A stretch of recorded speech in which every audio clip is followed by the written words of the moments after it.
Hello people, it's been exactly நடிகர் சிவகார்த்திகேயன் நடித்த Don படத்துல ஸ்ரீ நடிக்க இருப்பதாகவும் சிவகார்த்திகேயன் அவரை நடிக்க விடாம செய்ததாகவும் சோசியல் மீடியால ஒரு நியூஸ் வைரல் ஆகிட்டு வருது. பாலாஜி சக்திவேல் இயக்கிய வழக்கு எண் 18/9 திரைப்படத்தின் மூலமா சினிமாவில அறிமுகமானவர் தான் நடிகர் ஸ்ரீ. இதை தொடர்ந்து லோகேஷ் கனகராஜோடைய மாநகரம், வில்லம்பு, இருகப்பற்று போன்ற படங்கள் ஸ்ரீக்கு நல்ல அங்கீகாரத்தை கொடுத்துச்சு. பிக் பாஸ் நிகழ்ச்சியில கலந்துகிட்ட ஸ்ரீ அந்த நிகழ்ச்சியை விட்டு ஒரு சில நாட்களே வெளியேறினாரு. இப்படி இருந்த ஸ்ரீயுடைய இன்ஸ்டாகிராம் பேஜ்ல அவர் ஷேர் பண்ண போட்டோஸ் அண்ட் வீடியோஸால சோசியல் மீடியால பெரும் சர்ச்சை ஏற்படுத்தியிருந்துச்சு. உடல் மெலிந்த நிலையில நீண்ட தலைமுடியின் ஸ்ரீ வெளியிட்டுள்ள போட்டோ அவருடைய உடல்நலத்தை பற்றிய பல கேள்விகளை எழுப்பினுச்சு. அது மட்டும் இல்லாம அவர் லேடி பாயாக மாறினதாகவும் சொல்லப்பட்டுச்சு.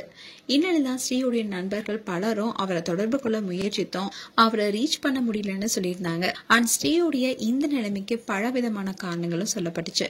ஸ்ரீக்கு ஸ்கைசோஃபெர்னியா பாதிப்பு இருப்பதாகவும் யாரோ அவருடைய காதல பேசுற மாதிரி அவருக்கு கேட்பதா இருந்ததாகவும் ஸ்ரீயுடைய நண்பர் ஒரு இன்டர்வியூல பேசியிருக்காரு. இதை தவிர்த்து ஸ்ரீ நடித்த வில்லம்பு, இருகப்பற்று படங்களுக்கு அவருக்கு சம்பளம் கொடுக்காததான் அவரை விருத்திக்கு ஆளாக்கியதாகவும் கூறப்பட்டுச்சு. இப்போ ஸ்ரீ குர்காவ்ல ஒரு சின்ன வேலை செஞ்சுக்கிட்டு வாழ்ந்துட்டு வருவதாகவும் கூறப்படுது. அதோட ஸ்ரீயுடைய நண்பர் ஒருத்தர் அதிர்ச்சிகரமான தகவலையும் தெரிவிச்சிருக்காரு. ஒரு பெரிய நடிகருடைய படத்துல ஸ்ரீ நண்பர் கேரக்டர்ல நடிக்க இருந்ததாகவும், ஆனா அந்த நடிகர் அவங்களுக்குள்ளே பேசி ஸ்ரீயை நடிக்க விடாம செஞ்சிட்டதாகவும் அவருடைய நண்பர் தெரிவிச்சிருக்காரு. இதனால ஸ்ரீ மனதளவில் நொறுங்கி விட்டதாகவும் அவர் சொல்லியிருக்காரு. சிவகார்த்திகேயன் நடித்த டான் திரைப்படத்துல ஸ்ரீ நடிக்க இருந்ததாகவும், சிவகார்த்திகேயன் தலையீட்டாலதான் அவருக்கு இந்த வாய்ப்பு பறிபோனதுன்னு வெளிப்படையாவே ஸ்ரீயுடைய நண்பர் சொல்லியிருந்தாரு. இந்த நியூஸ் தான் இப்போ சோசியல் மீடியால வைரல் ஆயிட்டு வருது. அண்ட் ஸ்ரீ இன்னைக்கு ஒரு வீடியோவை ஷேர் பண்ணிருக்காரு. அதுல அவருடைய புகைப்பிடிக்கும் பழக்கத்தை ஒரு வருஷ காலமா விட்டதாகவும், அண்ட் அதுக்கு பதிலா பிளாக் காஃபியை எடுத்துக்கிட்டதாகவும், இதையே புகைப்பிடிக்கும் பழக்கத்தை விட நீங்களும் ஃபாலோ பண்ணுங்கன்னு ரொம்பவே சந்தோஷமா ஷேர் பண்ணியிருந்தாரு. அதோட அவருடைய ஆபாச வீடியோவை சோசியல் மீடியால இருந்து ரிமூவ் பண்ணிருக்காரு.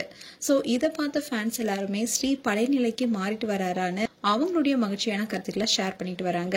அண்ட் ஸ்ரீ அண்ட் சிவகார்த்திகேயன் குறித்து உங்களுடைய கருத்துக்களை கமெண்ட் செக்ஷன்ல சொல்லுங்க. இது போன்ற வீடியோஸை பார்க்க நியூஸ் தமிழ் கிளிட்ஸ் சேனலை சப்ஸ்கிரைப் பண்ணுங்க. மறக்காம நோட்டிபிகேஷன் பட்டனை கிளிக் பண்ணுங்க.